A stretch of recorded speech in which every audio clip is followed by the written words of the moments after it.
Bueno, entonces, a continuación, tenemos la intervención de Fernando Ferrando, director general de Energías Renovables de Endesa, y su ponencia es las redes inteligentes como elemento clave en el desarrollo del autoconsumo. También pertenece a la Fundación Renovables. Entonces, bueno, lo que sí haremos, como os comentaba, al final de esta intervención, si os parece, haremos un breve turno de preguntas dirigidas exclusivamente a Fernando, de 5 minutos, 2 o 3 preguntas. Fernando, cuando quieras. Os rogaría, por favor, que aunque vayáis entrando, el volumen un poquito, porque si no es un poco difícil. Gracias.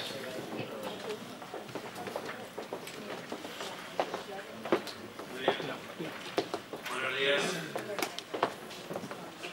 En primer lugar, agradecer la posibilidad de estar con todos vosotros.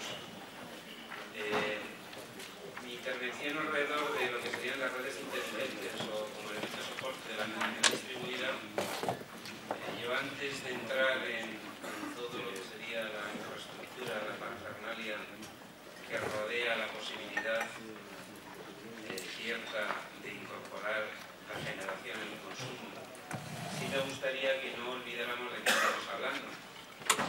Y estamos hablando de una cuestión que es un modelo energético, una planificación energética distinta. Quizás, aunque luego nos centremos, creo que es un punto que no podemos perder de vista, porque si perdemos de vista cuál es la globalidad y cuál es la posibilidad de integración con otras actividades, seguramente acabaremos teniendo muchísimos proyectos piloto y no tendremos una posibilidad de entroncarlos dentro de una actividad conjunta.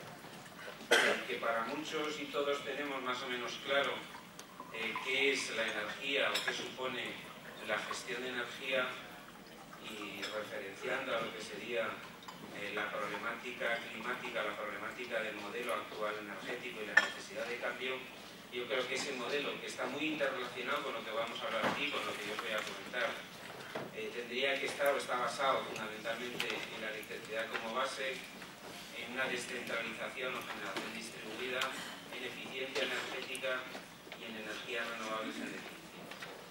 Esta es una gráfica que suele aparecer en muchas presentaciones, pero para mí me parece importante.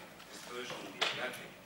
Si analizamos la disfunción entre dónde está la demanda y dónde está la oferta, hay algo que tenemos que cambiar, hay algo que tenemos que modificar. No se pasa de la noche al día, pero este es uno de los elementos fundamentales que nos debería hacer pensar que las cosas tienen que hacerse de otra forma distinta. De hecho, si analizáramos cómo se caracteriza una compañía eléctrica, cuál es el negocio eléctrico tradicional, dentro de lo que sería generación, transformación, transporte, transformación de nuevo, distribución, usuario final. Yo creo que hay cosas sobre las que tendríamos que discutir, sobre las que tendríamos que hablar de forma abierta. Primero, el sistema eléctrico tradicional, lo digo desde una compañía eléctrica, tiene un paradigma, y es que cualquier demanda puede ser cubierta por una oferta. Somos un sistema de oferta, no un sistema de demanda. Y a mí me preocuparía muy mucho que cuando hablamos de autoconsumo volvamos a incidir en el mismo problema y sigamos hablando de oferta y no sigamos hablando de una integración entre la oferta y la demanda. Estamos hablando de un sistema altamente centralizado, cuyo modelo de gestión está basado en las infraestructuras y en las inversiones. Podemos verlo como la generación de la tarifa o los rendimientos de las distintas inversiones están detrás del transporte, de la distribución, están detrás de todo el sector regulado. La interacción con los clientes está enfocada a la producción y distribución de energía para cobertura de demanda eléctrica, cierta. Y algo importante, yo creo que esto es sabido por todos, que la clave del éxito de los resultados radica en las relaciones con los reguladores. Ojo, no solo del sector eléctrico, de todos los que estamos aquí, porque a saber si vamos a olvidar que muchas de las veces, para bien o para mal, el sector renovable también vivimos del BOE. Para bien y a veces para mal. Y en ese punto yo creo que el elemento fundamental, aunque hubo paso atrás, una marcha atrás en el primer plan de energías renovables, pues nos encontramos con que los que llevamos muchos años trabajando en renovables siempre hemos pedido que lo que había que marcar es una planificación para cumplir unas curvas de aprendizaje. Es decir, que con unos objetivos ciertos se pudiera ir alcanzando una convergencia en cosas.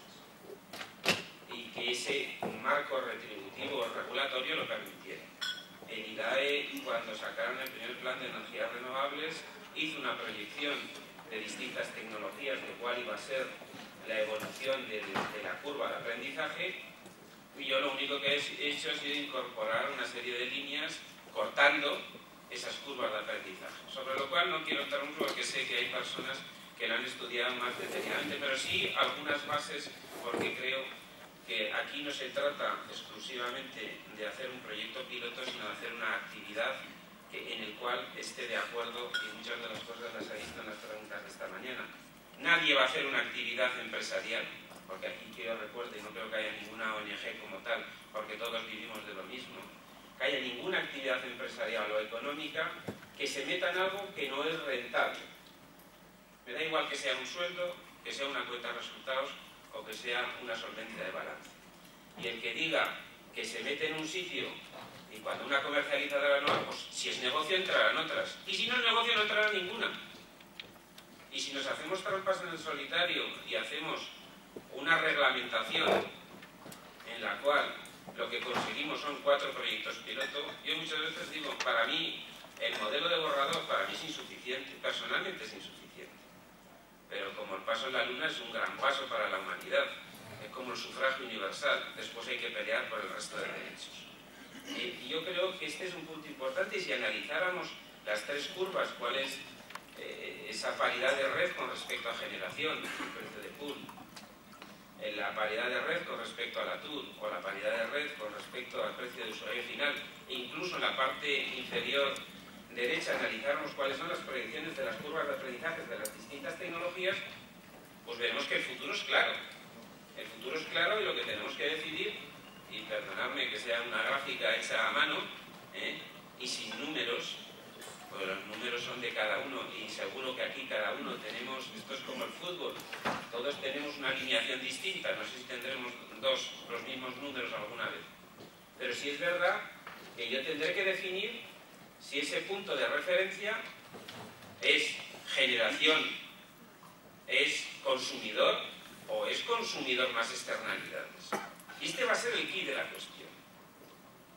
Y yo creo que es importante que el autoconsumo sea una realidad, pero más importante es que sea viable, porque si no, lo único que haremos serán presentaciones, PowerPoint e instalaciones de los teatros. Y en esa línea, permitidme si queréis un silogismo tecnológico, la evolución tecnológica ha sido increíble. Ha sido increíble. No solamente hemos reducido costes para provocar el autoconsumo, pero lo que no podemos olvidar es que esa referencia está dentro de un sistema internacional y complejo. Esto no es IKEA. Esto no es la república independiente de cada uno de nosotros, porque si no, tendremos una instalación, el que mucho pelee, y dice autoconsumo. Y yo he hecho muchas plantas de autoconsumo en cogeneración. Claro, luego se cambió y la hicimos todo venta, todo compra porque no tenía prima. Pero la inmensa mayoría de las plantas de cogeneración eran autoconsumo, sobre todo las que eran que motores en el sector servicio. Y las que el IDAE en su día promovió. Y este es un punto importante. Y ya dentro de lo que a mí me tocaba hablar, y perdonadme si queréis los 5 minutillos, porque creo que tenemos que centrar de qué estamos hablando. Y aquí no estoy hablando exclusivamente de que para poder hacer autoconsumo estemos hablando exclusivamente de la generación distribuida. Y cuando entramos a hablar de las Smart Grid o de las redes inteligentes, estamos hablando de generación y estamos hablando de movilidad, estamos hablando de almacenamiento de energía, estamos hablando de iluminación, estamos hablando de eficiencia, estamos hablando de todo. Y lo que no me vale es pensar ahora que vamos a hacer un sistema y que lo que vamos a resolver es poder hacer solamente el autoconsumo. Perfecto, lo haremos, pero no evolucionaremos. Y de hecho, para mí, en la parte de la derecha hay una gráfica que me parece importantísima, y es la unión de dos círculos. Hasta ahora la relación entre la generación distribuida al consumidor y al almacenamiento, eran líneas de potencia, eran líneas de energía. Cambiamos el chip y pasamos a una línea nueva, que son la información, las tecnologías de información y comunicación. Si no somos capaces de trabajar online dentro de lo que sería un elemento ínfimo, no vamos a conseguir absolutamente nada, independientemente de que el decreto sea bueno, sea malo, lo interpretemos de una forma, lo interpretemos de otra. Y este es el quid de la cuestión. El quid de la cuestión en el cual los niveles de exigencia son bestiales. Para mí hay uno único, y es que el ciudadano tiene que ser parte de la solución. El nuevo modelo energético, y para cualquier compañía eléctrica que ha ido evolucionando, lo que sí está claro es que el cliente está en el centro. Unos opinarán en el centro para tenerlo más cerca, otros para chucharle más, lo que queráis. Pero las cosas han cambiado. Y si vamos a un modelo de nivel de exigencia, a mí me preocuparía que lo que estuviéramos hablando aquí hoy fuera la línea de abajo. Integración eficiente, telegestión de contadores de agua, luz y gas, automatización de las redes de baja tensión y media tensión, y perdamos lo que sería la autogeneración y almacenamiento de energía, la gestión de uso eficiente de energía, y luego os daré algunos datos, concienciación y compromiso de los ciudadanos, la huella, todo. Estamos hablando de un sistema absolutamente distinto. Vamos a lo mejor a tener que dejar de mirarnos al ombligo si queremos trabajar. Y dentro de esa forma, en lo que serían redes IT en tiempo real, tenemos tres líneas de trabajo. Desde lo que serían las que llamamos DER, vehículos asociados al almacenamiento de energía, generación y distribución de energías renovables, a lo que sería la distribución automática, monitorización en tiempo real, en detección de paso de falta, automatización de la red, o lo que serían los sistemas de medida y todas las infraestructuras. Y esto, estamos en los albores. Y lo que más me preocupa es que nadie se preocupa por esto. Pero no se preocupa ni por lanzarlo, ni por sobre todo decidir quién lo va a pagar. Porque lo tendrá que pagar alguien. Y si no lo paga alguien, no vamos a avanzar. Y dentro de esa línea, un caso claro. Hay un plan aprobado por el gobierno de cambiar todos los contadores a pasar a sistemas de medida telegestionados. Como sabéis, la fecha límite es 2018. En el caso de Endesa tenemos que cambiar 13 millones de contadores. Vamos a buen ritmo, hemos pasado el contador 1 millón. Esos contadores tienen que tener 140.000 concentradores de medidas. Esos concentradores de medida tienen que tener unas salas de control. Estoy hablando del 2018. Y en muchas de las especificaciones de los contadores tendríamos que analizar si son autogestionables o si es el contador con lucecitas pero que va al mismo tiempo de medida, a ver qué es lo que ha marcado. Porque también la legislación marcaba que en el año 2015 el 75% de todos los contadores tenían que ser telegestionados. Creo que debemos ir por el 5, por el 6. ¿Por qué? Porque la infraestructura tampoco lo permite. El decreto es necesario, pero con el decreto no vamos a hacer nada más. Sí, aparte de ni tú más. Porque si el punto ese de referencia empezamos a pelearnos entre unos y entre otros, y yo tengo una cosa muy clara, el sector eléctrico no ha sabido en muchos de los casos decir lo que representa. Yo, un país en el que el sector eléctrico tiene el 80% de la generación de renovables y la opinión pública piensa que está en contra del sector renovable, alguien lo está haciendo muy mal. Y creo que no es así la realidad. Hay muchas cosas que avanzar. Y desgraciadamente, en este punto, en este juego de suma cero, ahora hay más ladrillos que hueco de pared y sobran ladrillos. Y lo que habrá que trabajar y discutir, ¿dónde están los distintos ladrillos? Permitidme un caso, que os explique un caso ejemplo en el cual llevamos trabajando 3 años.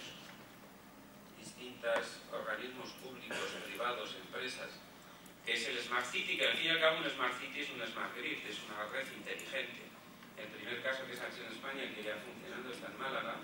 Estamos hablando de unir una zona de la playa, la zona nueva de urbanización, con 38 kilómetros de línea, con 300 clientes industriales, con 900 clientes sector servicios, con 11.000 clientes domésticos, con una potencia contratada de consumo de 69 megavatios, con una generación distribuida de 13 megavatios, con distintas plantas de fotovoltaicas, cogeneración, con almacenamiento, con un consumo total de 70 gigavatios hora. Y yo lo que os puedo adelantar del trabajo que hemos hecho es que las posibilidades son inmensas, pero no por la oferta, por la demanda. Cuando el otro día Greenpeace presentaba el 3.0, pues muchos de los resultados que ponían no están descabellados con los datos que estamos viendo cuando se puede gestionar la carga. Y esto no puede ser un elemento diferencial, distinto, individual. Si queremos hacer energía distribuida, generar energía en consumo, tenemos que hacerlo conjuntamente con unas infraestructuras y con unas redes que permitan que un caso puntual sea un caso general.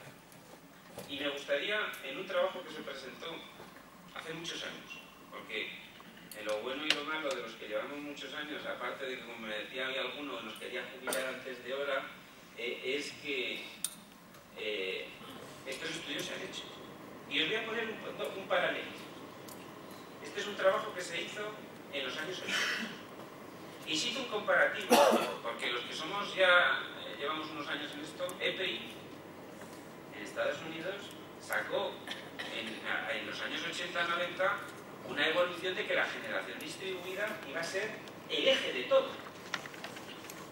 Igual que la telefonía móvil. Y en el 80 al 2000 la telefonía móvil tenía que sustituir a la telefonía fija. Se ha cumplido. Pero si vamos a la línea de abajo, en que la generación distribuida debía ir sustituyendo al ingreso de negocio tradicional, hemos llegado al 2010 y no hemos empezado todavía. ¿Y por qué? Yo creo que este es uno de los puntos que tendríamos que discutir. ¿Qué diferencias hay entre el sector de telefonía y el sector eléctrico para que la generación distribuida no siga estando en todos los libros de cualquier profesor que se precie, y si lo sabe escribir es un bestseller fijo, y la telefonía fija no lo es? Pues a lo mejor tenemos que decir, ¿es sustitutivo? En la telefonía no, salvo los nuevos clientes que se van a móvil. En la electricidad sí. ¿Es excluyente? En la electricidad sí. La telefonía móvil no. Son sistemas. ¿La infraestructura es la misma? Sí. En la electricidad sí. La telefonía móvil no. Y acabo. No, acabo ya. Este es el punto importante. Estamos compartiendo negocios, compartiendo infraestructuras. O hablamos para llegar a un acuerdo, o volveremos a tener la pelea que se está viendo ahora con el quítate tú para apoyarme. Y a mí eso me preocupa muchísimo, porque al fin y al cabo lo único que le estaremos dando es señales al regulador para que entre con la escopeta cargada y fastigue a todo el que pueda estar, fundamentalmente para arreglar la cuenta de resultados de unos y de otros. Esas son las líneas de las que yo os quería hablar. Yo estoy convencido de que la generación o la infraestructura, las redes inteligentes, es la herramienta necesaria y obligada si queremos que la generación de consumo sea una realidad. No desde el punto de vista, no podemos cambiar un sistema de oferta centralizada por un sistema de oferta distribuida si dentro de ese sistema no tocamos el resto de palos. Si cada consumidor, esto estaría bien, dice, yo paso de ser consumidor a compañía eléctrica. No, usted tiene que pasar de consumidor pasivo a consumidor activo o proactivo, con todos los elementos. No podemos hablar solamente de sustitución de oferta.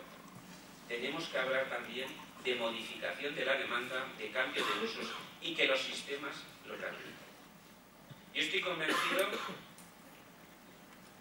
que esto va a ser el futuro. Según como lo hagamos, ese futuro tardará 10 años más o 10 años menos. Seguro que va a llegar. En nuestras manos está no solamente en los del sector renovable, en los del sector eléctrico. Yo no sé por qué se diferencian, porque al fin y al cabo a mí siempre me gusta hablar de energía, ¿Por qué nos diferenciamos si todos buscamos más o menos que los objetivos se cumplan lo antes posible? Muchas gracias.